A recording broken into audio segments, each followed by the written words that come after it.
Anisalimia magharibi ya leo mjini ya damani ya Bwana na Mwokozi wetu Yesu Kristo. Amen. Tuko tunaomba. Bwana Mungu Mwenyezi, Baba yetu wa mbingu, tunakuja kwa kukushukuru kwa ukingo wako tout le long de cette journée que tu nous as donné par ta grâce. Kwa siku ya leo ambayo ulitupatia hayo kwa neema yako. Te remercions Seigneur de ce que tu as pourvu à ce que nous puissions te rassembler dans ce temple kwa vile uliruhusu tukusanyike mu hekalu pour pouvoir t'adresser des prières, ili tukutolee malombi, des requêtes, mahitaji, des supplications, usi, et nous te les avons adressées au nom de Jésus-Christ. Na tunakuambia hiyo ni mjina Yesu Kristo. Nous sommes ton peuple, tuko taifa lako, nous sommes tes enfants Seigneur. Tuko batoto yako Bwana. Nous savons que tunajua kuwa tu te préoccupes de nous Seigneur, dans tout ce qu'il y a comme besoin, tant sur le plan spirituel, sur le plan matériel, sur le plan physique Seigneur, que tu puisses nous assister Seigneur. Maintenant que nous voulons aborder ta parole, nous avons besoin de toi Seigneur, que tu puisses toi-même te parler à ton peuple, en acceptant de m'utiliser moi comme ton instrument. Merci Seigneur. Bénis-nous jusqu'à la fin, car c'est dans le précieux nom de notre Seigneur et Sauveur Jésus-Christ, nous te le demandons ainsi. Amen. Amen. Il y a mon épouse qui m'a demandé de vous saluer au nom de Jésus-Christ. Amen. Je vous invite à vous lever. Nous lisons dans Exode. Exode chapitre 12. Verset 13.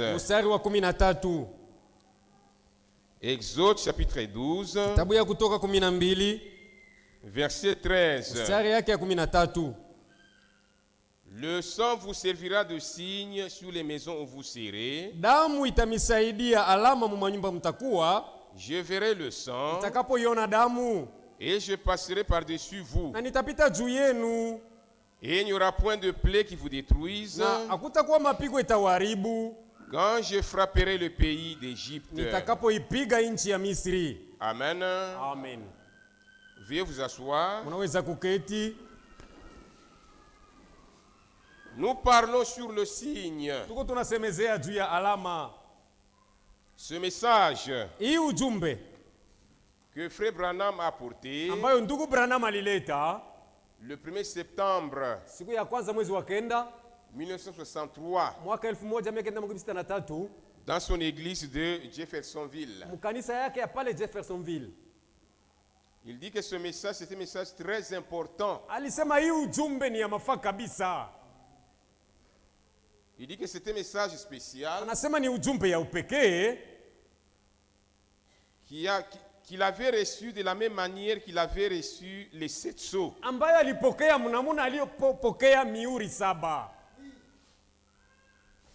C'est très important pour l'église. Le signe, c'est quelque chose qui montre que vous êtes parfaitement maintenant en ordre.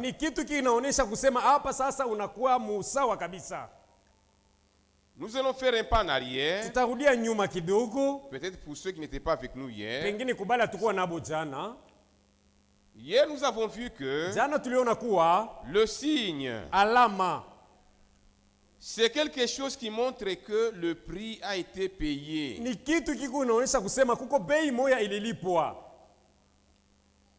Que ce soit pour le prix du rachat qui a été payé là au Calvaire.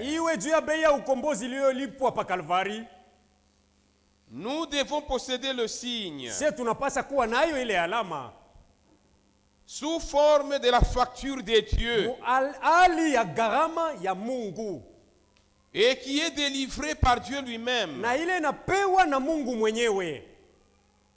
pour attester que le prix du rachat a été payé pour nous là au Calvaire. Et que la colère de Dieu ne tombera pas sur nous. Na kasirani ya Mungu haiwezi tena kutuangukia. Le prix a été payé au calvaire, bien sûr. Bei ililipwa pa Kalvari, ndiyo. Mais Dieu vous exige la facture. Lakini Mungu anaamuru upate kuwa na gharama yako. C'est ça le signe. Ndiyo alama Qui montre que le prix du rachat a été payé pour toi. ile itathibitisha kusema bei ya ukombozi ililipwa juu yako. Que ce soit pour notre voyage au ciel. Hata iwe juu ya safari yetu ya mbingu. Dans ce pays-là qui est au-delà des étoiles. Ule muji mwenye kuwa ngambo ya nyota. Nous devons posséder le signe. Tunapaswa kuwa na hii alama. Sous forme de billets de transport. Mwali ya tiketi ya njia. Et qui est délivré par Dieu lui-même. Na ambayo inapewa na Mungu mwenyewe. Pour attester que kuhakikisha kuwa notre transport safari yetu lors de l'enlèvement au ciel wakati ya kunyakuliwa kwenda mbinguni est bel et bien assuré. Imeshahakikishwa vizuri kabisa. Et si dans ce monde ils ont différents moyens de transport, na kama mwi dunia muko manamna mingi ya kusafiri nayo, tel que le véhicule, sawa vile magari, ou l'avion, wala ndege, ou le bateau, wala ou merekebu, le train. wala mashua ya moshi. Aujourd'hui, ils ont même les fusées. Leo kuna kwa na mafize pour aller à la lune. juu ya kwenda mumwezi. Mais nous, lakini siye, lorsque nous serons enlevés, wakati tutanyakuliwaka, nous serons transportés sous les nuées tutabebwaka pa wingu à la rencontre du Seigneur dans les airs. Mulaki Bwana pa hewa. Et chacun aura sa nuée. Na kila mmoja atakuwa na yake wingu. Alléluia. Maintenant le problème. Sasa mambo, est-ce que tu es déjà en possession de ce billet-là du transport? Je, usapata kile kibali yako ya safari? Il n'est pas question d'être indifférent. Haina mambo ya kukosa kusituka tu. Ça doit être notre préoccupation. Inapasha kwa shughuli yetu utafiti. Frère Franck dit que ça doit être notre préoccupation. Ndugu Fanga anasema inapasha kwa shughuli yetu. Que ce soit pour notre invitation ikwe juu ya mwaliko wetu au festin de nos agneaux, karamu ya harusi ya mwana kondoo qui aura lieu au ciel, itakayofanikana mbinguni, on nous exige le signe anatuamuru kuwa na ile alama sous forme de billets d'invitation hali ya kibali cha mwaliko que nous devons présenter tunapasha kutambulisha pour attester que kwa kuhakikisha kuwa nous sommes invités au festin de nos agneaux, hakika tulialiko karamu ya harusi ya mwana kondoo, ainsi qu'à toutes les manifestations qui vont se dérouler là-bas. kwa maandamano yote itakuwa ndani ya karamu ile. À la fête là où nous allons, karamu kwenye tunaenda, il n'y aura pas que le manger et le boire. hakutakuwa paka kula na kunywa tu. Il y aura aussi des manifestations Tutakuwa na maandamano tena, telles que le couronnement au tribunal de Christ, sawa vile kuvikwa taji ku baraza ya Kristo, tel que le défilé qui aura lieu là-bas. sawa vile matembezi itaonekana pale. Pour y participer, Najua kushiriki iko il vous faut le billet d'invitation. inakupasha kibali kia mwaliko. Mon frère, ma Ndugu yangu soeur, dada, depuis que tu as cru ce message, uliaminiaka ujumbe hii, est-ce que tu es déjà en possession de ces billets je d'invitation là? ushakipata kibali kia mwaliko kile? Que ce soit pour ta résurrection Iwe juu ya ufufuko wako ou la transmutation de ton wala corps kubadilisha kwa mwili yako, qui aura lieu le jour de sa venue, bien utafanikana siku ya kuja kwake, tu dois posséder aussi le signe unapasha kuwa nayo ile alama sous forme du document d'assurance de la SONAS de Dieu, yenye kuwa dokumenti ya bima ya assurance ya Mungu, pour attester que ya kuhakikisha ta kusema résurrection ufufuko wako ou la transmutation de ton wala corps, kubadilishwa kwa mwili wako le jour de sa venue, siku ya kuja kwake sont bel et bien assurés. ishahakikishwa vizuri Mon frère, ma kabisa. Ndugu soeur, yangu dada, est-ce que tu es déjà en possession je ushakipata de ces documents-là? kibali kile? Et comme nous l'avons dit hier, Sasa vile tulisema jana, en ce temps de la fin nous vivons. mwi wakati ya mwisho tuko tunaishi, Il ne s'agit pas de dire tout simplement haina tu mambo ya kusema je suis sauvé, nishaokoka, je suis sauvé, nishaokoka, le prix de rachat est payé pour moi là au bei ya Calvaire. ukombozi yangu ililipwa pa Kalvari. En tout cas, la colère de Dieu ne tombera pas sur moi. Kweli kasirani ya Mungu haitaniangukia tena. Tout à fait d'accord. Tuko sawa On ne kabisa, refuse pas. hatukukatalie. Le prix a été payé. Bei ililipwa. Mais où est la facture Sasa gharama yako iko wapi? qui prouve que Inathibitisha le kuwa prix du bei ya rachat ukombozi a été payé pour toi? alikulipia hayo. Et le message de Na l'heure, ujumbe ya wakati en ce temps de la hii, fin, wakati ya mwisho, ne consiste pas à croire tout simplement que haina tu mkuamini kuwa le prix du rachat est payé au bei ya Calvaire. ukombozi ililipwa pa Kalvari. Non, Hapana, le message de l'heure ujumbe ya wakati nous amène au-delà. inatupeleka ngambo. Il faut posséder la facture. Unapasha kuwa na gharama, Il faut posséder le signe unapasha kuwa na alama qui montre que inathibitisha le kuwa prix du bei ya rachat ukombozi a été payé pour toi. alikulipia hayo. En ce temps de la fin, Mwi wakati ya mwisho, dans l'ombre de sa venue, muvuli wa kuja kwake, il ne s'agit pas de dire tout simplement aiangalie tu kusema je serai enlevé, je serai nitanyakuliwa, enlevé. nitanyakuliwa, Le jour qu'il apparaîtrait dans les siku airs, atakaonekana pa hewa, moi je serai nami enlevé. nitanyakuliwa. Tout à fait d'accord. Sawa kabisa. Mais où est le signe? Sasa alama yako iko wapi? Où est le billet de transport Kibali ya safari yako iko qui wapi? certifie Kenye que kinahakikisha kuwa votre voyage au ciel, safari yako ya kwenda mbingu, le jour de l'enlèvement, siku ya kunyakuliwa est assuré? ishahakikishwa. Ou encore, Au tena le jour qu'il appellera, siku atakaita, je ressusciterai des morts. tafufuka toka wafu, Ou encore, si je suis au vivant, nikiwa hai, à l'heure de sa venue, pasaa ya kuja kwake, mon corps sera changé encore de mwili gloire. wangu utabadilika kuwa wa utukufu. Tout à fait d'accord. Sawa kabisa, On ne refuse pas. hatukukatalie. Mais où est le signe? Sasa alama yako yo iko wapi? Sous forme du document d'assurance de Yenye Dieu kuwa kibali ya bima yake qui Mungu, garantit votre résurrection yenye kinahakikisha ufufuko wako ou votre transformation du wala corps kubadilisha kwa mwili le jour yako de sa venue. siku ya kuja kwake. Est-ce que tu es déjà en possession? Je, ushakipata kibali? Oui, mon frère. Ndiyo ndugu yangu, Oui, ma soeur. ndiyo dada yangu, Regardez les corps dans lesquels nous vivons. mwangalie miili mule tuko naishi.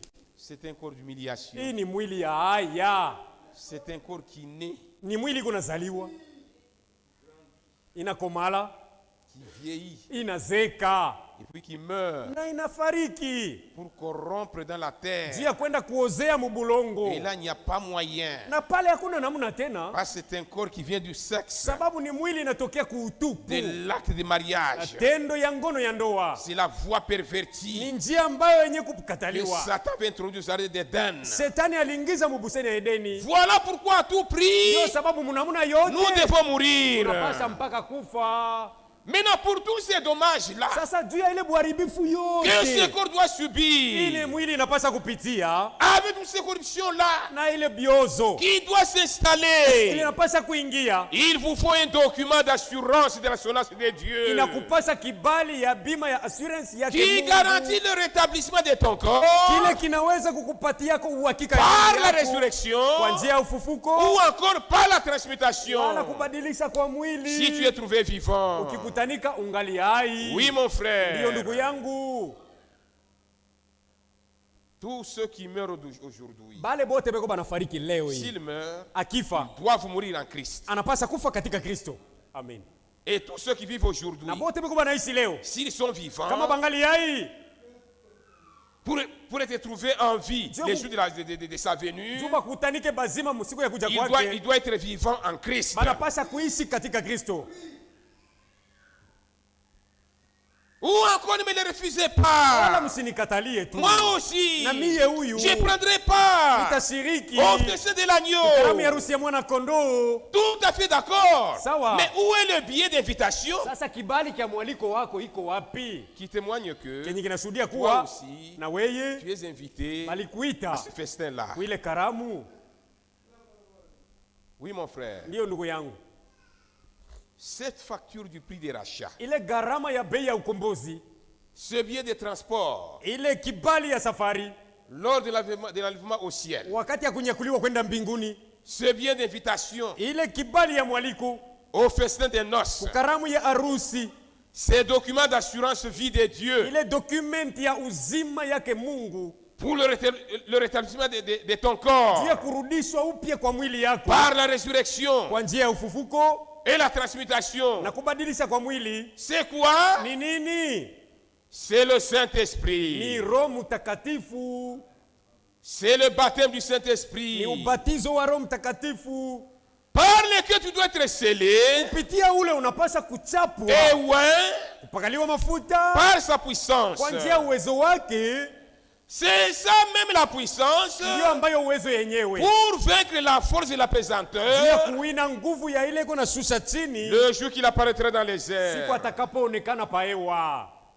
Parce que quand il viendra, Juu atakapokuja il n'aura pas le temps de poser ses pieds sur cette terre. hata kuwa na wakati ya kutia miguu yake pa hii ardhi. Non, non, non, non, non, non. Hakuna. Il va s'arrêter dans les airs. Atabakilia mwewa. Comme ça, ceux qui sont forts, Sasa benye nguvu pale qu'ils quittent la terre batoke pa pour le udongo rejoindre là où il kwa est. kumlaki penye eko. Et qui sont forts, Banani benye kuwa na nguvu ce sont ni ceux bale tu qui ont les signes du Saint-Esprit, bale beko na alama ya Roho Mtakatifu, qui est la puissance pour ndio monter, uwezo ya kupanda nayo, qui est la puissance ndio uwezo pour vaincre la force de ya pesanteur, kuwina nguvu ya kususha pour le rejoindre là où il kwa est. kwenda kumlaki atakapokuwa. Ça doit être notre préoccupation. Hii inapasha kuwa mangaiko yetu kutafuta Tant que je ne kwetu. l'ai pas, Wakati wote sina naye, je ne peux pas donner du sommeil. siwezi kuleta usingizi kumacho yangu. Oui, frère. Unaona banduku? Maintenant, Sasa il s'agit de mettre l'Église ni mambo ya kuweka kanisa dans la condition, muali dans l'état mukimo de pouvoir recevoir le signe. kia kuweza kutafuta kupata alama Selon les Écritures, kufuatana na maandiko.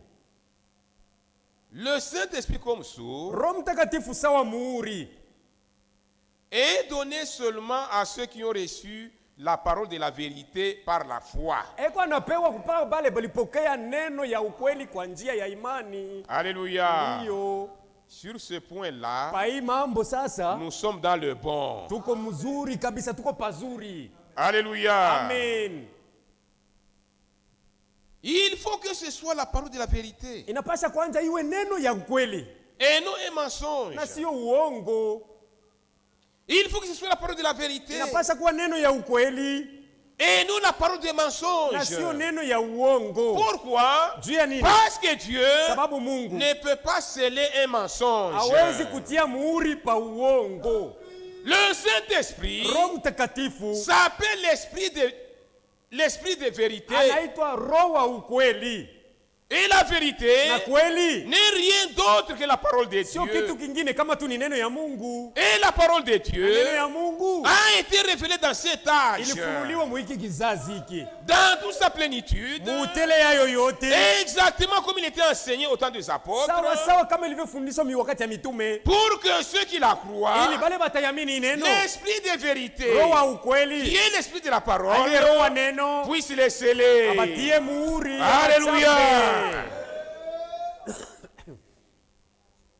Dieu ne peut pas sceller du sceau divin Mungu hawezi kutia muhuri wake wa kimungu ceux qui croient les fausses doctrines Bale dans banaamini les dénominations. mafundisho ya msingi ya uongo mu mazebu, Et même dans ce message, hata benye kwa muhii ujumbe.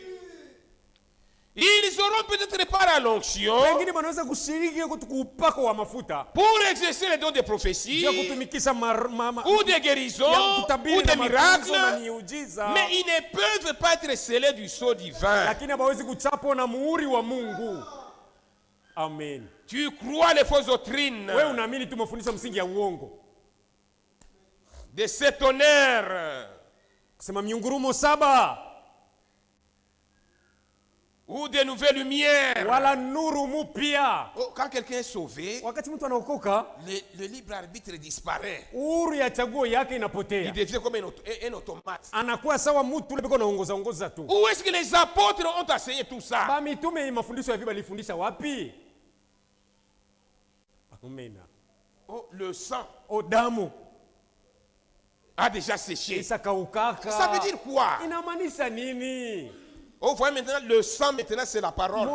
Damu inaweza kuwa ni neno sasa. Mais ça, c'est la philosophie. Ile tu ni filosofia ya kibinadamu. Ou encore, tu es avec nous ici. Au tuko na wewe hapa. Mais tu crois selon les coutumes des ancêtres. Unaamini kufuatana na mila ya bababu.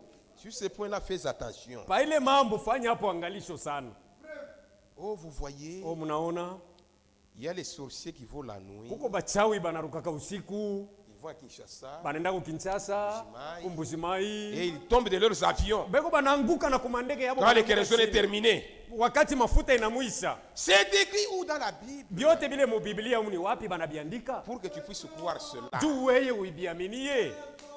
Et tu crois cela dans ton fin fond là-bas. Unabiaminia ndani ya moyo wako. Hata wanasema je, kambo yangu za kuniambia. Mon grand-père qui me le disait. Mais kambo yako ana Mungu hapana. Mon grand-père n'est pas Dieu, non. Où est-ce que Dieu a dit à Israël? Mungu alimwambia wapi Israeli? Israël, fais attention. Sopoka Israeli. Avec les sorciers qui vont la nuit. Na balozi banalukaka busiku. Et qui tombent de leurs avions. Quand l'essence est terminée. Où? Et tellement c'est un mensonge. Hein? Dans le même Congo nous vivons. Si vous allez à l'est. Hein, au Kivu, Goma, il ne croit pas ces choses-là. Nous ne connaissons pas ces choses-là. Amen. Dans le même Congo nous vivons. Oh, on est venu m'étrangler sur le cou. Tu crains des hiboux. Et des chiens. Et tu sors. Je n'ai pas de problème avec vous. Mais quand le Saint-Esprit voit ça, c'est à celui-ci que je vais sceller. Il a peur de n'importe quoi, celui-ci. Quand tu dors là-bas, tu mets la Bible à la porte. Ou encore, ça devient comme un oreiller. À la porte là-bas. Comme ça, quand un sorcier vient, alors on a quoi là qu'on a un il se heurte contre la Bible, il tombe.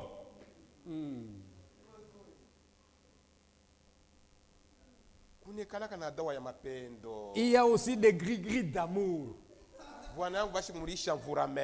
On a déjà donné le serment à mon époux. Et tu crois ça là ton fait fort là-bas? Non. Les fétiches d'amour. Pour la femme. Pour vous les sœurs. Femmes. Soyez soumises à vos maris en toutes les choses. Full stop. Oh, donc il y a chance. Oh, le fétiche de la chance.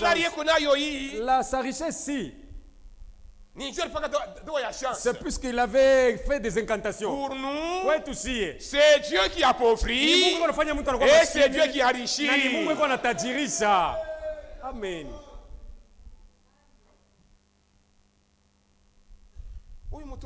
Cet enfant-ci. Depuis que depuis le grand-père de mon mari était venu. Il avait juste regardé. Et l'enfant ne fait que tomber malade. Le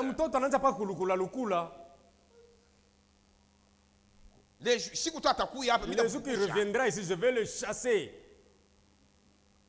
Tu crois des choses pareilles? Et tu as peur en toi. Tout bizarre là. Quand les Saint-Esprit regardent cela,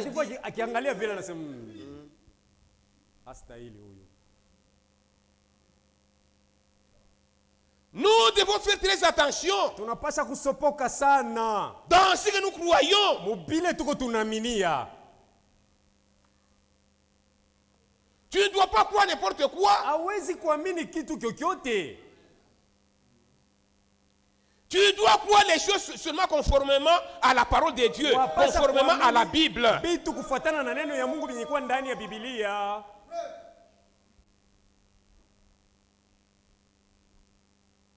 Tu crois le grand-père de ton mari est vieux, il vient t'ensorceler. Non. Un enfant de Dieu ne peut pas être comme ça.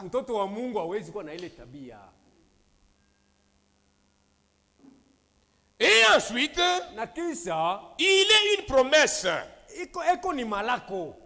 Il s'appelle la promesse du Père. Anaitwa malako ya Baba. Amen. Parmi toutes les promesses de la Bible, katikati ya malako yote yenye kwa ndani ya Biblia, une seule est appelée promesse du Père. Ni moja tu inaitwa malako ya Baba. C'est la promesse du baptême du Saint-Esprit. Ni malako ya ubatizo ya Roho Mtakatifu. C'est la promesse pour les enfants de Dieu. Ni malako kwa batoto ya Mungu. Qui sont nés de nouveau de Dieu. Kuzalikwa upya na Mungu. Qui est le Père. Aliye Baba. Donc à la base, kwa msingi, il faut d'abord la nouvelle naissance. Inaomba mbele kuzaliwa. Il faut d'abord naître. Naomba kuzaliwa kwanza. Et on le reçoit seulement par la foi. Na ule yeye anapokelewa kwa imani tu. Tu dois croire que c'est pour toi. Wapasha kuamini kusema ni wako. Tu dois croire que Dieu t'a appelé pour cela. Unapasha kuamini kusema Mungu alikuita tu akupeye. Tu dois croire que Dieu n'a pas un autre peuple. Ici à Lualaba, le peuple sur qui sont ses yeux, c'est seulement ce peuple ici. Et moi je suis du nombre. C'est mon droit. Je suis déjà né de nouveau.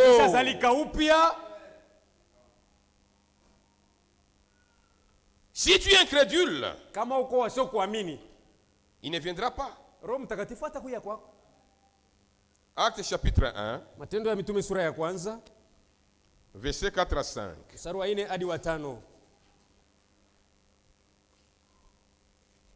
Acte chapitre 1, verset 4 à 5. Comme il s'est trouvé avec eux, il leur recommanda de ne pas s'éloigner de Jérusalem, mais d'attendre ce que le Père avait promis. Ce que je vous ai annoncé, leur dit-il, car Jean a baptisé d'eau, mais vous, dans peu de jours, vous serez baptisés du Saint-Esprit. Amen. Amen. Voilà pourquoi même le messager que Dieu a envoyé dans cet âge, il est venu avec un baptême. Amen. Le baptême véritable, le baptême biblique, dans l'eau, au nom du Seigneur Jésus-Christ. C'est le baptême dont nous tous ici, nous avons été baptisés. Et je dois réclamer à Dieu, j'ai été baptisé du vrai baptême. C'est mon droit d'être scellé du Saint-Esprit. Amen. Frère, le baptême ici, dont nous avons été baptisés, c'est pas une chose simple. Hein? Amen. C'est un baptême qui appelle le Saint-Esprit sur nous. Amen. Amen. C'est pourquoi ceux qui sont baptisés au nom du Père, du Fils, du Saint-Esprit, de l'élimination, le Saint-Esprit ne peut pas descendre sur eux. Pourquoi? Parce que c'est un faux baptême. Tout comme Jean-Baptiste était venu avec un baptême, de la même manière, le messager du temps de la fin, lui aussi il est venu avec un baptême qui appelle sur nous le baptême du Saint-Esprit. C'est pourquoi ces jours-là,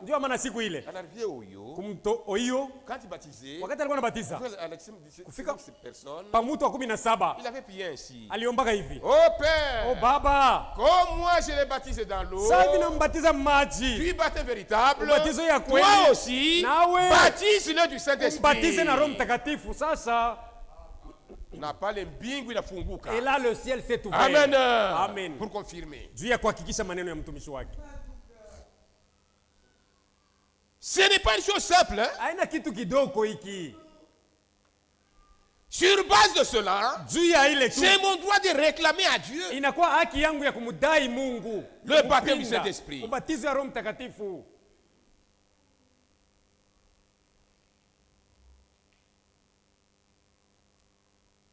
Alors les apôtres réunis lui demandèrent. Basi kisha ba mitume kusanyika bakamuuliza. Amen. Amen. Voyez frère, c'est une promesse. Hii ni malako. C'est la promesse du Père. Ni malako yake Baba. Mais lakini il n'est donné qu'à ceux qui le recherchent. Anapewa paka kubale beko banamutafuta étant poussés à bout. Benye kufika kumwiso ya nguvu yabo. C'est une promesse bien sûr. Ni malako ndio hakika. Là on en disconvient. Pala tukatale. Mais il n'est donné lakini hii malako inapewa tu à ceux qui le recherchent. Paka kubale beko banamutafuta et qui en sont poussés à bout. Na banafika kumwiso ya nguvu yabo. Dieu l'a voulu ainsi. Mungu alipenda bikuwe hivi. Il n'est pas donné aux gens qui sont indifférents. Hapewi kubale batu baso kusituka. Bon. Lorsqu'il l'apportera. Bon, ça va? Non, non, non, non. Hapana. Matthieu chapitre 5. Mathayo sura 5. Verset 1 à 6. Mstari wa kwanza hadi wa 6. Matthieu chapitre 5. Mathayo sura 5. Verset 1 à 6. Mstari wa kwanza hadi wa 5. Jésus voit la foule. Yesu mkuona kundi. Monta sur la montagne. Akapanda pa mlima. Et après qu'il s'est fut assis. Kisha kuketi. Ses disciples s'approchèrent de lui. Wanafunzi wakamkaribia. Puis ayant ouvert la bouche. Kisha kufungua kinywa. Il les enseigna et dit. Akabafundisha kusema. Heureux les pauvres en esprit. Heri ba maskini katika roho. Car le royaume des cieux est à eux. Maana ufalme wa mbingu ni wao. Heureux. Heri. C'est-à-dire béni. Ni kusema barikiwe. Les pauvres en esprit. Ni kwa maskini katika roho. Heureux ceux qui sont pauvres spirituellement. Heri ba maskini mukiro. Ce n'est pas sur le plan matériel. Aina mumambo ya mwili. Ou sur le plan des dollars. Wala kukosa makuta. Mais heureux celui qui reconnaît sa pauvreté spirituelle. Heri mwenye kutambua bumaskini yake ya kiroho. Qui n'a rien spirituellement. Ni kusimanisha kukosa bya kiroho. C'est celui-là qui peut être enrichi spirituellement. Anaweza kutajirishwa mukiroho. Mais celui qui dit qu'il possède tout. Lakini mwenye kusema eko na biote. Qu'il est riche. Kusema ni mtajiri. Qui n'est pas dans le besoin. Ana muhitaji. Celui-là ne peut rien recevoir. Wa vile hawezi kupokea kitu. C'est seulement quand nous reconnaissons que beaucoup de choses nous manquent. Ni paka tukitambua kusema tunakosa vitu bya mingi. C'est seulement quand nous reconnaissons que nous ne sommes pas riches. Ni wakati tunatambua kusema si hatuko batajiri. Et qu'au contraire, na kinyume, nous sommes spirituellement pauvres. Kiroho tuko maskini. C'est alors que Dieu peut penser à nous combler des richesses spirituelles. Ni pale Mungu anaweza kukumbuka kutujaza na mali ya kiroho. Entre autres, ingine nayo les richesses en Saint-Esprit. Tajiri bwa Roho Mtakatifu. Et il faut avoir la foi unapaswa kwanza kuwa na imani que Dieu te comblera un jour spirituellement. Sema siku nyingine Mungu atakujaza mkiroho. Amen. Oui mon frère. Ndio ndugu yangu. Verset 4. Sawa ine. Heureux. Heri. C'est-à-dire béni. Kusema babarikiwe. Les affligés. Benye kuhangaika.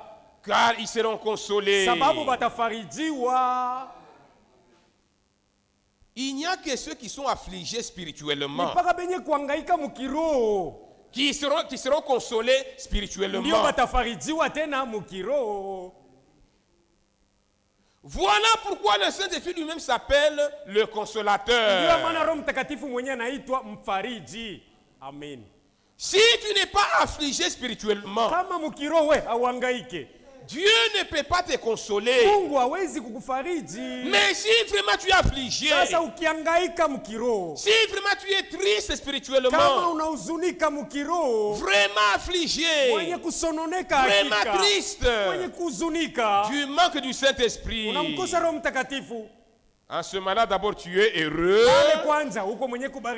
C'est-à-dire, tu es béni. Et en ce moment-là, Dieu, vraiment, il est de son devoir de te consoler spirituellement en t'accordant le Saint-Esprit. Mais ouais, on en a. Mais tu ne l'as pas. Là, tu es à l'aise. Non. Apana. Seigneur. Bwana. Verset 5. Sarwatano. Heureux. Eri. C'est-à-dire béni. Nikusema barikiwe. Les humbles de cœur. Banyenyekevu bamoyo. Car ils hériteront la terre. Sababu ndibo batariti dunia. Oui, mon frère. Ndio ndugu yangu. Lorsque tu ressens la pauvreté spirituelle, wakati unasikia kusema wewe ni maskini wa kiroho en choses de Dieu, mambo ya Mungu, et ensuite kisha tu éprouves de l'affliction, unasikia huzuni, cette tristesse là, ile huzuni yako à cause du manque du Saint-Esprit, kwa ajili ya kumkosa Roho Mtakatifu, c'est deux choses. hivi vitu mbili, la pauvreté spirituelle maskini wa kiroho et l'affliction spirituelle vont produire automatiquement en toi l'humilité. Pale bitazala ndani yako unyenyekevu. Amen. L'état de rabaissement hali ya kujishusha devant Dieu. Mbele ya Mungu. Tu deviens humble devant Dieu. Unakuwa mnyenyekevu mbele yake. Tu deviens doux. Unakuwa mpole et obéissant na wakutii envers le Sauveur. Mbele ya Mwokozi. Seigneur, Bwana, je suis pauvre. Mimi ni maskini. Je n'ai pas la richesse du Saint-Esprit. Sina na mali inaitwa Roho Mtakatifu. Et je suis affligé au-dedans de moi. Huzunika ndani mwangu. Je suis vraiment triste. Nangaika ndani. À cause de cela, kwa ajili ya kumkosa Roho Mtakatifu. Je m'humilie devant toi. Najishusha mbele yako. C'est comme celui qui est malade. Iko sa mgonjwa et qui va voir le médecin. Na anaenda kumuona daktari. Pour qu'il le guérisse de sa maladie. Juu amtunze kuyake magonjwa. Cette personne, ule mgonjwa, il devient réellement humble. Atakuwa mwenye kujishusha kabisa. Et obéissant. Na wakusikia na kutii.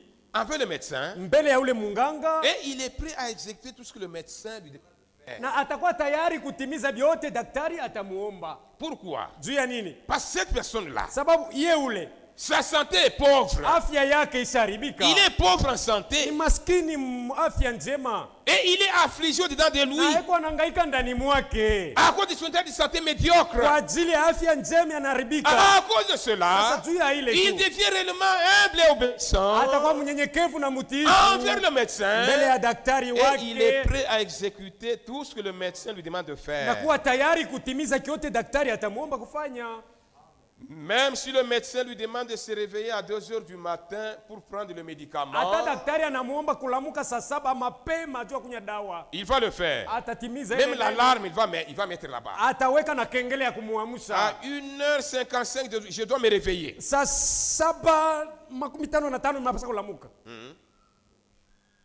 Même si le médicament est amer, il va le prendre.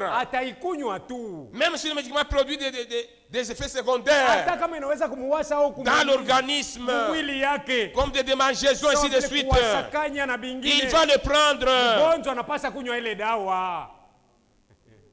C'est la même chose avec nous. C'est la même chose avec celui qui réalise qu'il est pauvre spirituellement.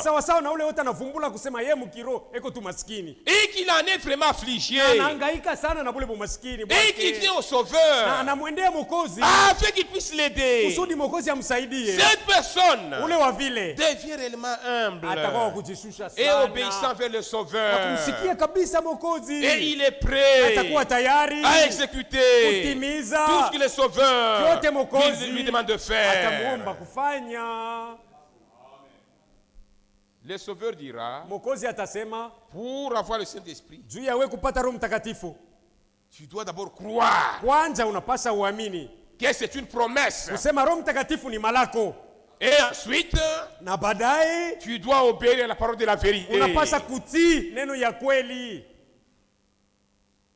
Verset 6. Heureux ceux qui ont faim et soif de la justice.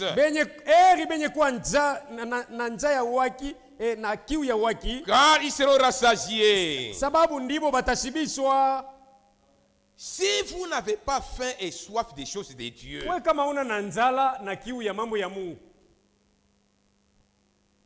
tu n'as pas faim et soif de la justice de Dieu,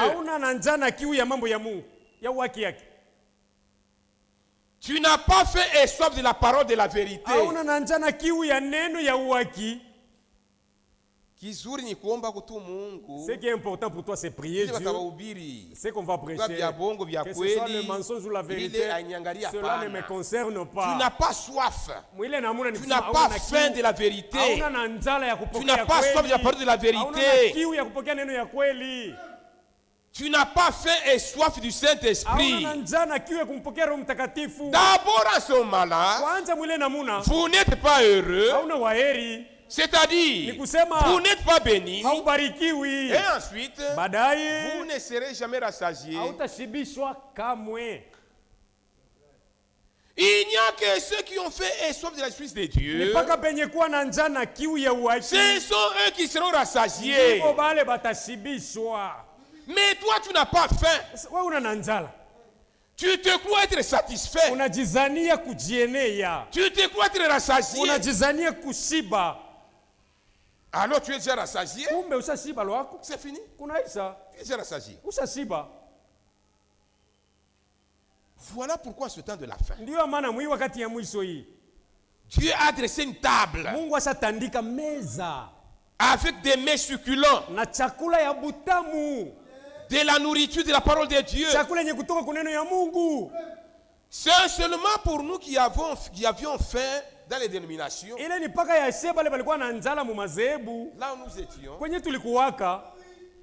ceux qui se croient être rassasiés, ils sont restés là-bas. Qu'est-ce que ça va faire? Pour changer ma changer les églises, pourquoi tout ça? Pour méthodiste. Tu étais méthodiste. C'est-à-dire que Dieu n'y est pas. Non, j'ai trouvé la vérité. Non. Le problème, c'est prier Dieu. Frère, si vous vérifiez bien, tout est ça ici. Quand il était dans la dénomination, il y avait toujours quelque chose, une soif profonde. Une faim profonde à lui. Et puis tu nous connais dans méthodiste. Ce que je vois ici en méthodiste, c'est de la manière dont toi est les affaires de Dieu. Où est-ce que je peux trouver la vérité? Quand nous avons trouvé ce message ici, voilà ce que je cherchais. Alléluia.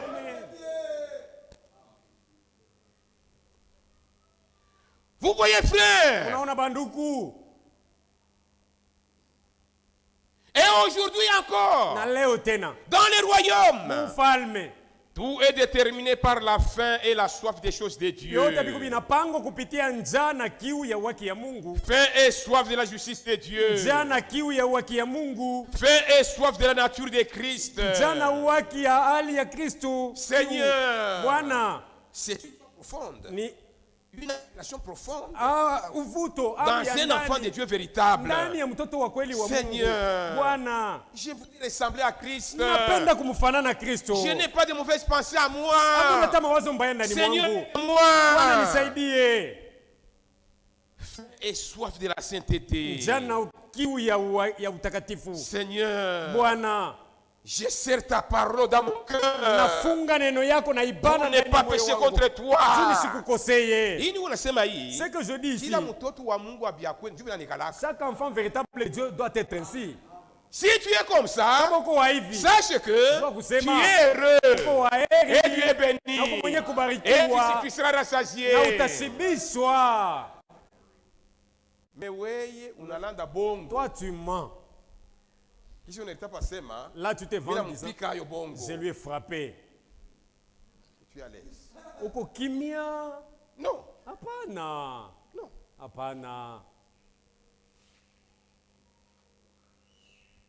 Tout est déterminé par la faim et la soif. La soif du Saint-Esprit. Mais toi, tu regardes la parole de Dieu. Comme dans un miroir, tu vois bien les fautes, des faiblesses, tu vois bien des taches sur toi. Et puis tu dis, je ne m'inquiète pas. L'essentiel est que j'ai écrit le message. Non. Tu vas pleurer. Tu vas gémir. Pour que ces choses-là puissent te quitter.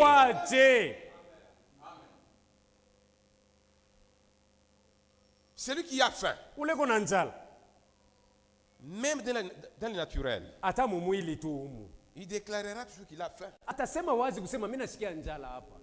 Ma femme, mke wangu, je viens de Kolwezi, je suis vraiment faim. Mimi natoka Kolwezi, mimi nasikia njala sana. Tu as préparé des dardars là. Hakuna pale unaweza mtengenezea ukambio mbio nikule eko. J'ai vraiment soif. Mimi nasikia kiu sana. Amène-moi de l'eau à boire. Nipe maji ya kunywa. Oui frère. Naona ndugu. Oui mon frère. Ndio ndugu yangu. Le Saint-Esprit n'est donné qu'à ceux qui le recherchent. Anapewa paka kubale beko banamtafuta. De ceux qui en ont faim et soif. Benye kwa na njaa na kiu yake. De ceux qui le recherchent. Kubale beko banamtafutisha. Et qui en sont vraiment poussés à bout. Na banafika kumwisho ya nguvu yabo. Ce message ici le signe. Hii ujumbe hii inaitwa alama. Frère Branham l'a prêché le 1er septembre. Ndugu Branham alihubiri siku ya kwanza mwezi wa kenda. 1963. Mwaka 1963. Le matin. Ilikuwa asubuhi. Arrivé le soir. Kufika magharibi. Il avait donné un autre message. Analeta ujumbe ingine intitulé inaitwa Pousser à bout. Kufika kumwisho. Dans ce message ici, il dit que anasema, pour recevoir cette chose-là, le signe dont nous avons parlé le matin, il faut en être poussé à bout.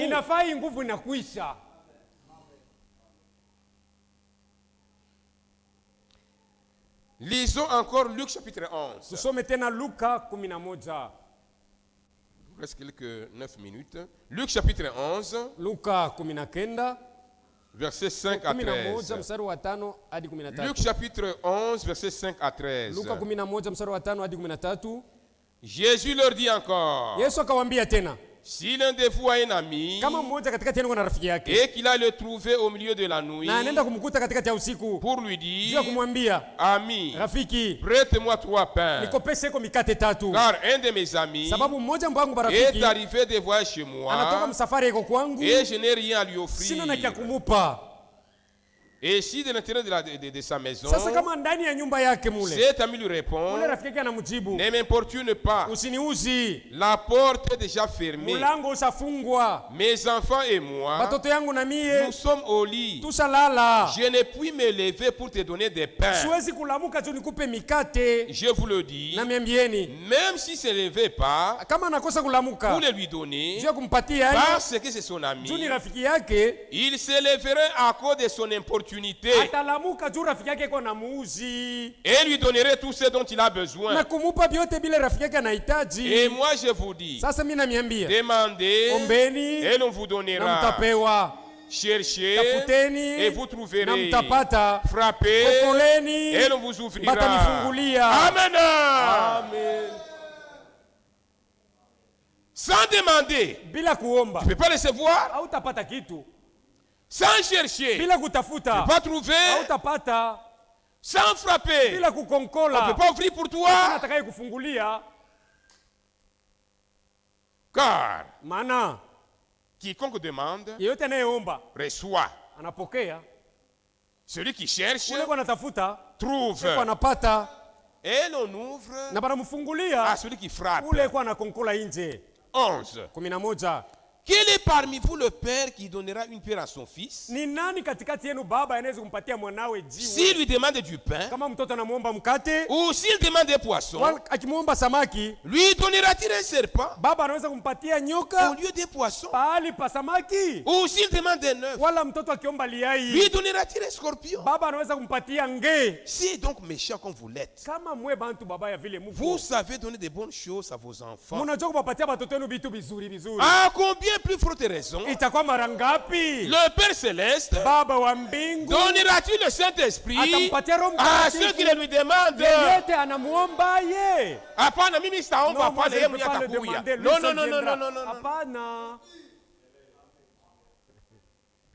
S'il s'agit de jeûner, va jeûner. S'il s'agit de veiller, va veiller. L'heure est très sérieuse. Nous vivons dans l'ombre de la vie du Seigneur. Fais toi-même un programme en dehors du programme de l'église.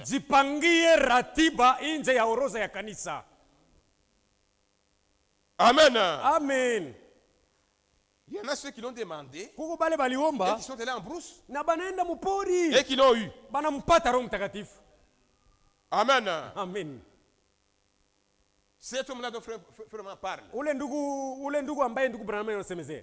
Qui était demandé le Saint-Esprit en brousse. Ule aliendaka yeye mpori kuomba Roho Mtakatifu. Il a mis un piquet là-bas. Anaweka mchi pale. Il a dit Seigneur. Anasema Bwana. Si tu me donnes pas le Saint-Esprit. Ukikosa kunipa Roho Mtakatifu. Tu vas trouver mes ossements ici. Mifupa yangu utaikuta hapa. Le jour que tu viendras. Siku tarudiaka. Pousser à bout. Kufika kumwisho. Le désirer ardemment. Kumtamani kwa joto la moyo. Oui mon frère. Ndio ndugu yangu. Une chose est de savoir que il y a une promesse. Kitu ni kujua kusema ni malako. Une autre encore. Kingine nakyo. C'est de savoir il n'est donné qu'à ceux qui en ont vraiment faim et soif et qui en sont poussés à bout pour le recevoir. Voilà pourquoi un véritable croyant, c'est quelqu'un qui est sous tension durant toute sa vie. Pourquoi? Parce que d'abord il est dans un combat. Quel combat? Entre la chair et l'esprit, afin que l'esprit de Dieu, qui est la vie de Dieu en lui, ne soit pas étouffé. À chaque instant, quand il veut parler, il est sur ses gardes. Anajichunguza quand il veut agir, akitaka kutenda eko anajichunguza kwanza. Même les pensées, hata mawazo. Oh Seigneur, oh Bwana, ah je nous là-bas, c'est passé ici, enlève ça de moi. Anafukama hii mawazo itoshe ndani mwangu Bwana. Regardez ce que frère Branham dit. Angalieni kile ndugu Branham anasema. Dans la prédication, le temps est le signe de l'union. Mahubiri naita wakati na alama ya muungano. Paragraphe 17 à 18. Il dit ceci. Or, certaines personnes essaient de présenter le christianisme en disant que vous êtes libérés des soucis. Vous êtes... Non, pas du tout. Vous êtes libérés de la tension. Oh non. Vous ajoutez de la tension en devenant chrétien. Parce que avant, vous étiez un peu un je m'en foutiste. Insouciant. N'importe comment. Là-bas, ce que vous faisiez, vous étiez égal. Tu peux même aller boire et te coucher. Avant d'aller à l'église, tu n'étais qu'un simple membre de l'église catholique. Tu bois, tu vas te coucher là-bas. Tu vas là-bas. Tu étais un je m'en foutiste.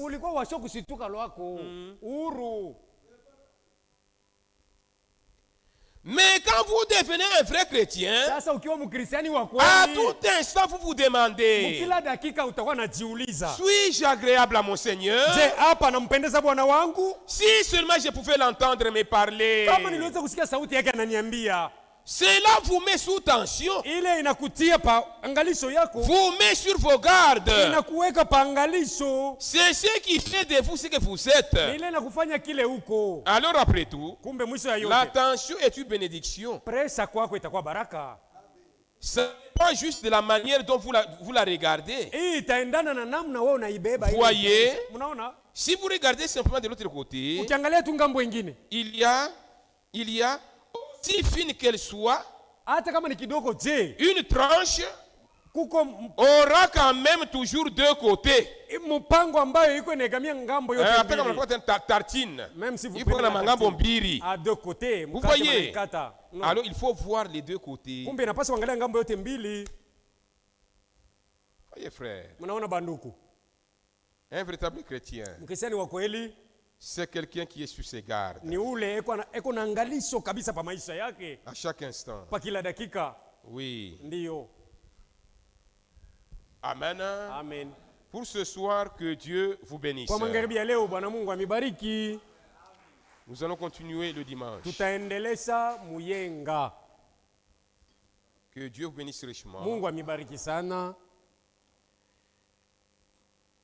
Yesu mwenye pendo kubwa usinipite.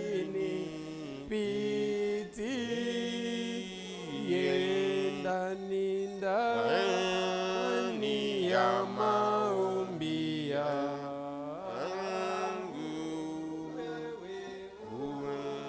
unibariki. Bwana Yesu, Yesu, Yesu.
Que tout et chacun ait ce document.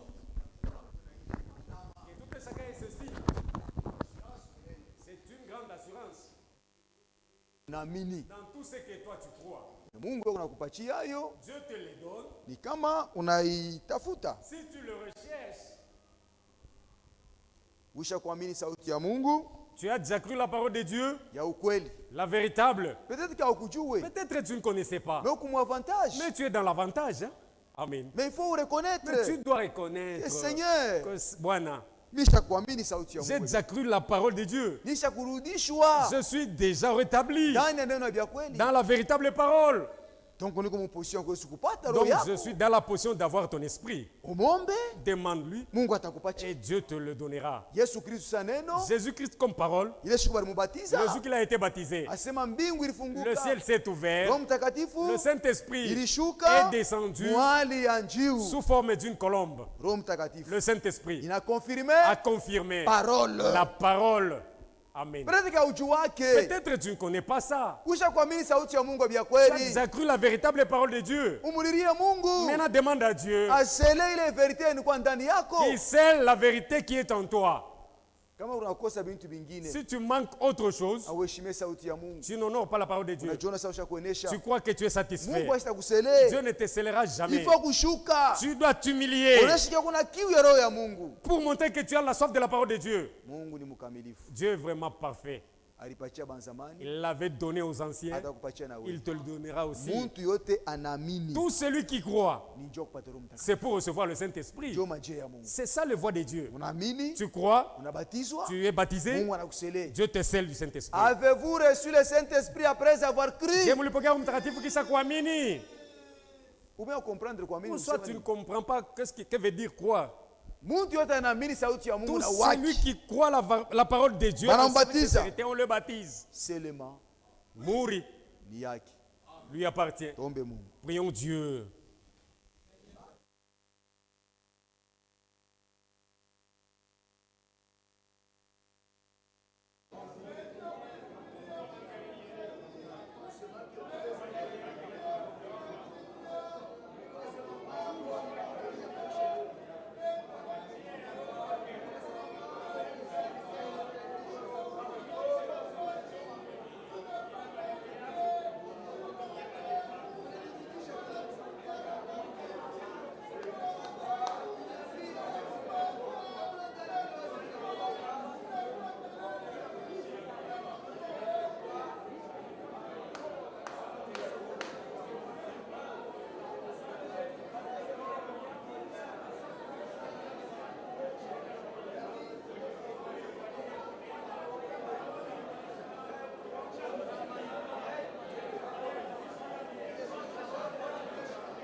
Dieu, nous te remercions encore. Bwana Mungu wetu tunakupigia asante tena.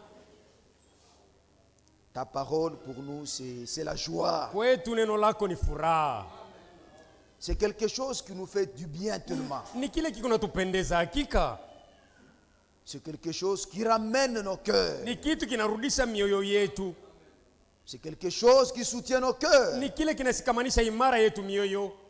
Ça se passe ainsi à nous. Biko nafanikana hivi ndani mwetu. Parce que nous t'appartenons. Sababu siye ni mali yako. Nous sommes une partie de toi. Tuko sehemu yako. Et étant comme tel, Seigneur, Benye kuwa sehemu yako Bwana. nous trouvons notre joie quand toi tu nous parles. Tunapata furaha yetu wakati unaongea nasi. Bénis ton serviteur. Ubariki mtumishi wako. C'est vrai que nous avons besoin du signe. Ni kweli tunahitaji alama ile. Tu nous montres combien c'est important. Unatuambia ni mara ngapi ni ya mafaa ile alama. Chacun doit en avoir. Kumbe kila mmoja anapaswa kuwa nayo. Tu attends ce que chacun en ait. Unaongojea kila mmoja aipate. C'est pourquoi tu nous as parlé ainsi. Ndio maana unasema na sehemu inamuna. C'est par ce signe Ni kupitia hii alama. que tu montres Uko naonyesha. que tu as terminé ton œuvre avec tes rachetés. Sema ulimaliza kazi yako na bakombolewa bako. Tu commences l'œuvre Unaanza kazi par la justification. kwa kuhesabiwa haki. Tu nous fais passer par la sanctification. Unapitia pa utakaso. Et pour montrer que tu as terminé avec nous, Najua kuonyesha kusema unamaliza na tu sie. apposes les seulement sur nous. Unatia muhuri juu yetu. Tu appliques les signes sur nous. Unatia alama juu yetu. Et ce signe, c'est le Saint-Esprit. Na ile alama ni Roho Mtakatifu. C'est par ce signe Ni kwa njia ile alama que nous t'appartenons. tunakuwa mali yako. Que c'est par ce signe Kwa njia ile alama que nous devenons des héritiers. tunakuwa bariti. C'est par ce Ni signe kwa njia ile alama que tu nous rends différents des autres. unatuachanisha na batu bengine. Ceux qui ne t'appartiennent pas, Wenye bale habana bakwako. les païens, Bapagano. ils n'ont pas les signes qui viennent de toi. Habana nayo ile alama inatoka kwako. Ils ont les signes de leur Kuna père. alama ya baba yabo. Puisque leur père peut aussi les apposer. Sababu ile baba yabo alibatia nabo. Mais les signes que toi tu apposes, Alama unayotia we c'est un signe saint ni alama takatifu. qui nous débarrasse des choses du monde, Inatutenga na vyote vya dunia. qui nous place dans la puissance Inatutia muhali ya uwezo. pour qu'un jour Ili siku nous ingine puissions être enlevés à ta rencontre. tunyakuliwe kwenda kukulaki. Tellement que nous les désirons, Sasa Seigneur. hivi tunamtamani sana. Seul nous de ces signes-là. Utuchape na ule Tellement que alama. nous avons soif de ces Sasa signes. vile kuna kiu ya ile alama. Puisses-tu nous l'accorder? Tupatie yeye. Oui, Seigneur. Ndio Bwana. Nous avons cru Tuliamini pour cela. juu ya kumpata. Peut-être que quelques-uns parmi nous Pengine pamoja katikati ne yetu comprenaient pas pourquoi est-ce qu'on doit croire. hapakuwa naelewa juu ya nini tunapaswa kuamini. Et quand on croit, Na tukiamini on est baptisé. ni kubatiziwa. Qu'est-ce qui va suivre ensuite? Nini kafuata C'est baadaye? le baptême du Ni Saint-Esprit. ubatizo wa Roho Mtakatifu. Tu l'accordes à ceux qui comprennent. Unampatia kubale banaelewa. Tu l'accordes à ceux qui le désirent. Unampatia kubale banamtamani. Seigneur, nous en avons besoin. Wena tunamlazimishwa. Puisque tu as tant travaillé avec Maana nous. unatumika sana nasi. Nous avons cru il y a longtemps. Tuliamini muda mrefu. Nous ne sommes pas encore des enfants. Hatuna tena batoto Tu nous kidogo. as fait grandir par ta parole. Ulitukomarisha na neno Nous sommes lako. devenus matures. Tunaivya. Et maintenant, Ça. pour montrer que nous sommes devenus Jua kuonyesha sema matures, tunaivya. applique à nous et sur chacun de nous ces signes. Tia juu ya kila mmoja wetu hii alama. Tu l'as fait avec Abraham. Ulifanya na Ibrahimu. Il était différent des autres Alikuwa mwenyewe kuachana na bengine. par ces signes Kwa njia ile ya alama. qui était la préfiguration du véritable signe Ilikuwa kitangulio ya kionyesho ya alama ya kweli. que tu as posé sur nous. Ambayo utatia juu C'est yetu. le Saint-Esprit. Ni Roho Mtakatifu. Oh Seigneur, O Bwana, quand tu le fais, wakati unaifanya alors Basi. nous serons semblables à toi. tutakufanana. Alors Basi. tu mèneras ta propre vie à nous. Utakuwa naishi maisha yako ndani Alors mwetu. nous dirons Ba- comme Paul. Basi tutasema sawa Paulo. Il a dit, Alisema, ce n'est pas moi qui sio vis, mimi mais anayeishi c'est tena, Christ qui vit à ila moi. ni Kristo anayeishi ndani yangu. Ta parole, Neno lako c'est plus que du miel. inashindia hata asali. Voilà notre portion. Ile ndio sehemu yetu. Bénis ton serviteur Ubariki mtumishi wako par qui tu nous as parlé. kwa njia yake ulisema nasi. Garde-le lors de son Mchunge retour. wakati ya kurudia Bénis kwake. toute l'église. Bariki kanisa Au nom yote de Jésus-Christ. mjini Yesu Kristo. Amen. Amen. Allons dans la paix du Seigneur. Twendeni msalama yake Bwana.